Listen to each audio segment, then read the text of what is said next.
The town of Hollow Creek was small, too small. Everyone knew everyone, and their secrets. But some secrets were bigger, scarier. The kind whispered around campfires, they sent shivers down your spine. Deep in the woods, hidden by twisted trees and swirling fog, lay an abandoned train track. They said a phantom train appeared there, but only at midnight, only for those foolish enough to seek it. Most kids laughed it off, just a spooky story. But not Samer, Laila, Majed and Nada. They knew better, they craved adventure. They lived for the thrill of the unknown. This train, this mystery, it called to them. We have to do it. There's no turning back now. The midnight train. Think it's real? Or just a myth? It's just a story to scare kids and keep them away. No, there's something more to it. I can feel it. Are we doing this or not? The air grew colder as they neared the train tracks. The scent of pine needles and damp earth filled their nostrils. The only sound was the beating of their own hearts. Then a low rumble shook the ground.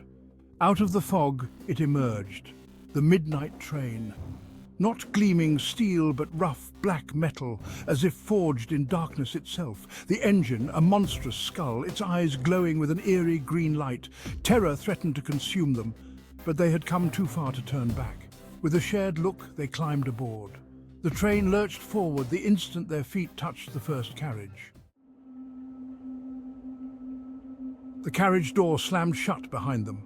They were trapped. The interior was alive. Twisting, gnarled branches sprouted from the walls. Leaves rustled, though there was no wind.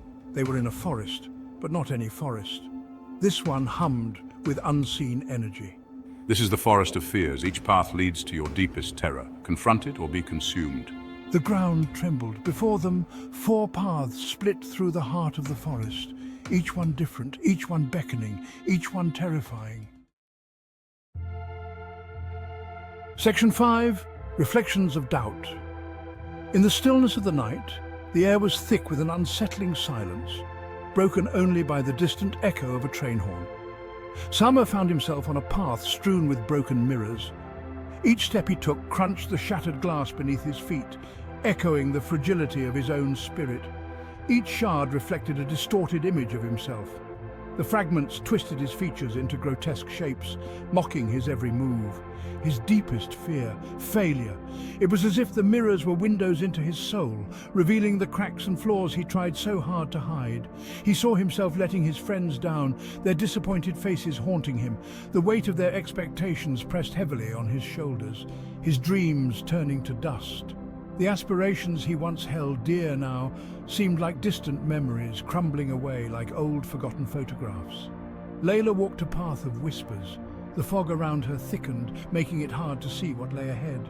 Voices swirled around her, taunting her with her insecurities. Each whisper was a reminder of her perceived inadequacies, a chorus of doubt that grew louder with every step. Her fear, being alone, abandoned. The shadows seemed to close in on her, amplifying her sense of isolation.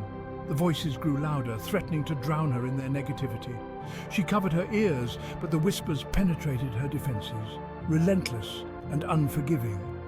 Majed's path was shrouded in darkness. He stumbled blindly, the oppressive blackness pressing in from all sides, his fear of the unknown clawing at him. Every step was a gamble, every movement a potential misstep into the abyss. Every shadow seemed to hold a monster. The darkness played tricks on his mind, turning harmless shapes into terrifying specters. Every rustle of leaves sent his heart racing. The forest was alive with unseen threats, each sound a potential danger lurking just out of sight. Nada's path was a blinding light, her greatest fear. The light was so intense it threatened to consume her, erasing her very existence, being invisible, forgotten. In the midst of the light, she felt herself fading, becoming a mere shadow in the brilliance. She walked towards the light, desperate to be seen, to matter. Her outstretched hand reached for recognition, for validation, for a place in the world that seemed to overlook her.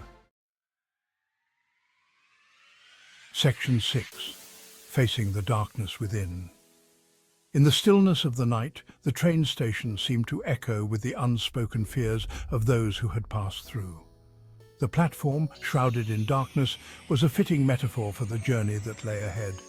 Summer stumbled through the maze of mirrors, each reflection a distorted version of himself. The labyrinth seemed endless, each turn leading to another reflection, another version of his fears and insecurities.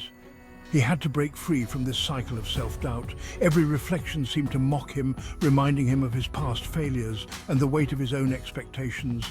The more he looked, the more he felt trapped. He had to be strong, for himself, for his friends. The thought of those who depended on him gave him the strength to push forward. He clenched his fists, feeling a surge of determination. He closed his eyes, took a deep breath, and smashed the mirror, reflecting his fear. The path ahead cleared.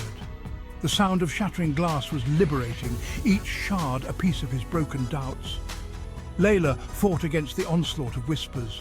The voices seemed to come from everywhere, each one a reminder of her deepest insecurities. They grew louder, more insistent, trying to drown out her own thoughts. She wouldn't let them control her. She had her friends. She was not alone. The memory of their support gave her the strength to push back against the invisible forces. She raised her voice, shouting her defiance. Her voice echoed through the darkness, a beacon of her resolve. She would not be silenced. The whispers faded to silence.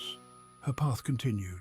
The corridor, once filled with the cacophony of doubts, was now silent, allowing her to move forward with clarity. Majed forced himself forward through the darkness. Each step was a battle against the fear that threatened to consume him. The tunnel seemed endless, but he knew he had to keep moving. He couldn't let fear paralyze him. The darkness was suffocating, but he knew that standing still would only make it worse. He had to confront his fears head-on. He had to be brave. The thought of giving up was tempting, but he knew that bravery was not the absence of fear, but the will to move forward despite it. He had to find his way out. The forest was dense, each tree a potential obstacle, but he knew that there was a way through. He just had to find it. He concentrated on putting one foot in front of the other. Each step was deliberate, a testament to his determination to keep moving forward, no matter how slow the progress. Slowly, light began to pierce the darkness. It was faint at first, just a glimmer, but it was enough to give him hope. The promise of light was a reminder that the darkness was not eternal. Nada shielded her eyes from the blinding light. She wouldn't disappear, the light was overwhelming. But she knew that it was a sign of her own strength and resilience. She would make her own light. The matchstick in her hand was small, but it was enough to illuminate her path. She knew that she had the power to create her own destiny. She ripped a strip of cloth from her shirt and tied it around her wrist, a symbol of her own strength. The makeshift bandage was a reminder of her resilience and her ability to overcome any obstacle. As she moved forward, the light softened, revealing the path. The journey was far from over, but the path was now clear, and she knew that she had the strength to see it through to the end. They stumbled back into the first carriage, exhausted but victorious. The forest had vanished. In its place, a single door. Hope surged through them.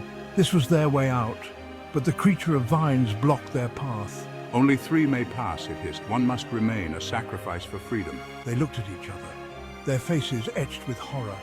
None of them could imagine leaving the other behind. But the creature's words hung in the air, heavy and final. Laila stepped forward, her heart pounding in her chest. The air was thick with tension, and every step she took felt like a leap into the unknown.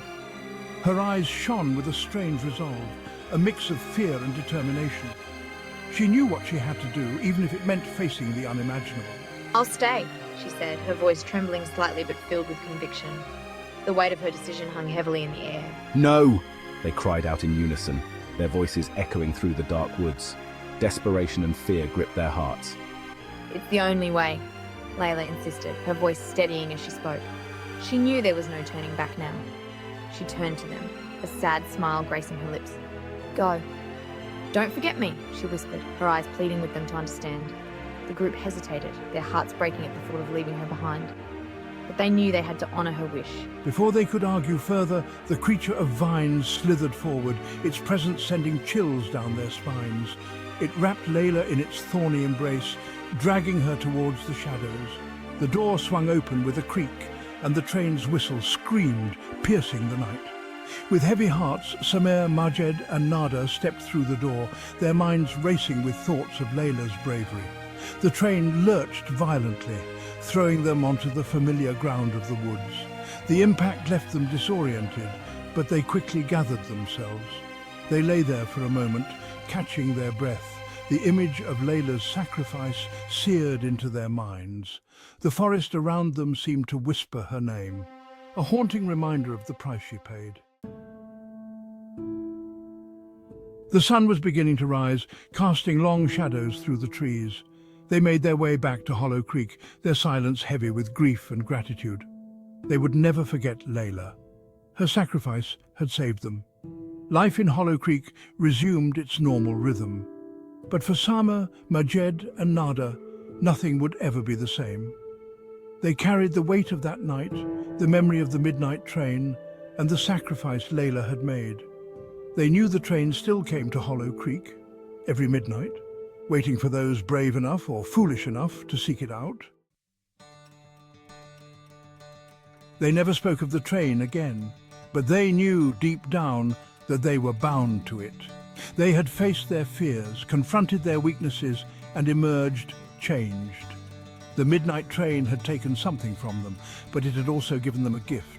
The gift of courage, the gift of strength, the gift of knowing that even in the darkest of nights, hope could be found. The train was a reminder that fear could be overcome, that sacrifice meant something, and that even in a small town like Hollow Creek, adventure could be found in the most unexpected of places, all aboard.